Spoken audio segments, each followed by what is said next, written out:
গৌৰৱ গগৈ নেতৃত্বাধীন প্ৰদেশ কংগ্ৰেছৰ ৰাজনীতি এতিয়া বিস্ফোৰক হৈ আছে। কেইবাটাও গোটত বিভক্ত হৈছে কংগ্ৰেছ।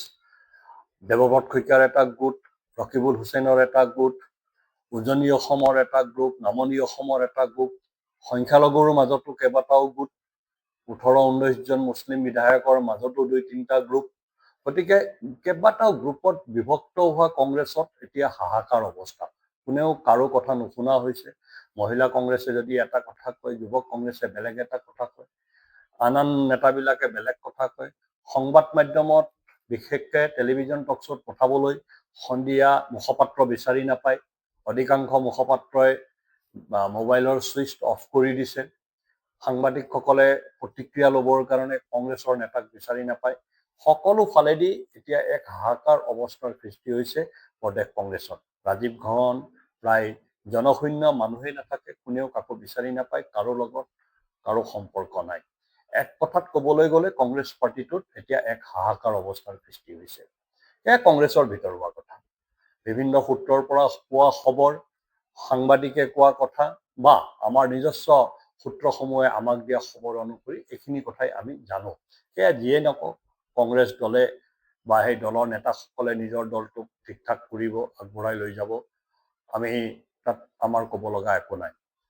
গণতান্ত্ৰিক ব্যৱস্থা এটাত, বিশেষকৈ সংসদীয় গণতন্ত্ৰত বিৰোধী দল শক্তিশালী হৈ থকাটো প্ৰয়োজন। গণতন্ত্ৰৰ বাবেই এক শক্তিশালী বিৰোধীৰ প্ৰয়োজন। আমি বিচাৰোঁ যে কংগ্ৰেছ দল শক্তিশালী হৈ থাকক, কিন্তু কংগ্ৰেছ দলে নিজে নিবিচাৰে যে তেওঁলোক শক্তিশালী হৈ থাকিব লাগে। তেওঁলোকে অসমৰ জনগণক প্ৰতিনিধিত্ব কৰিব নিবিচাৰে, তেওঁলোকে কেৱল অচিনাকি মানুহ অৰ্থাৎ মিয়া মুছলমানক প্ৰতিনিধিত্ব কৰিব বিচাৰে। আৰু সেইকাৰণেই কংগ্ৰেছৰ ৰাজনীতিটো এতিয়া কেৱল মিয়াকেন্দ্ৰিক ৰাজনীতি হৈছে। গৌৰৱ গগৈ মিয়াকেন্দ্ৰিক ৰাজনীতিৰ এটা হাতোৰা মাত্ৰ। গৌৰৱ গগৈৰ ফেচখন মিয়াকেন্দ্ৰিক ৰাজনীতিৰ যিটো ইক'চিষ্টেম আছে, সেই ইক'চিষ্টেমটোৱে ব্যৱহাৰ কৰে। কলাক্ষেত্ৰ ভাঙি চুৰমাৰ কৰি দিয়া জুবেৰ আনম সেইকাৰণে যুৱক কংগ্ৰেছৰ সভাপতি হ'ব পাৰিছিল।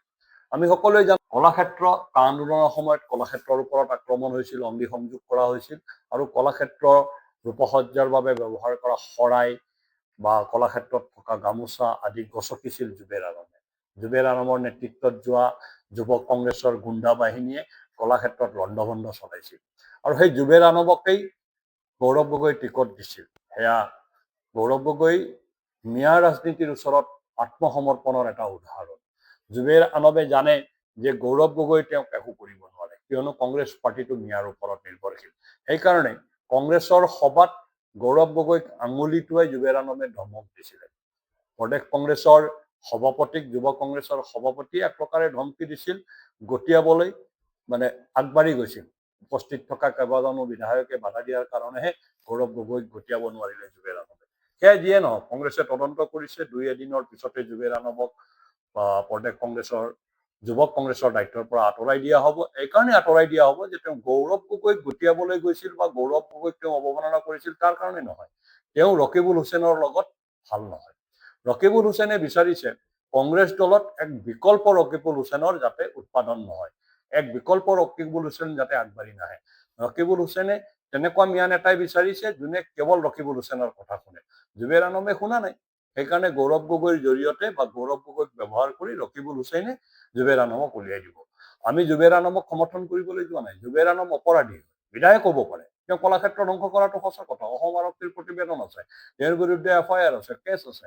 গতিকে আমি কেতিয়াও মানি নলওঁ জুবেৰ আনম এজন ভাল অসমৰ নাগৰিক বুলি, কিয়নো তেখেতে কলাক্ষেত্ৰ আক্ৰমণ কৰিছে। বিধায়ক হ'ব পাৰে, বিধায়ক হ'ল বুলিয়ে 7 খুন মাফ হৈ নাযায়। কিন্তু গৌৰৱ গগৈ আৰু জুবেৰ আনমৰ কাজিয়াৰ মূল কাৰণটো হ'ল ৰকিবুল হুছেইন। ৰকিবুল হুছেইনে 61 সম্ৰাট আজিৰ তাৰিখত প্ৰদেশ কংগ্ৰেছৰ। গৌৰৱ গগৈ নামমাত্ৰ নেতা, গৌৰৱে একো নাজানে। গৌৰৱক ব্যৱহাৰ কৰে, গৌৰৱ গগৈৰ নামত ছিগনেচাৰ হয়, অৰ্ডাৰ ওলায়, অৰ্ডাৰ লিখে ৰকিবুল হুছেইনে। গতিকে আজিৰ তাৰিখত যদি আমি চাওঁ, কংগ্ৰেছ দলটো একমাত্ৰ ৰকিবুল হুছেইনৰ এটা ব্যক্তিগত দলত পৰিণত হৈছে।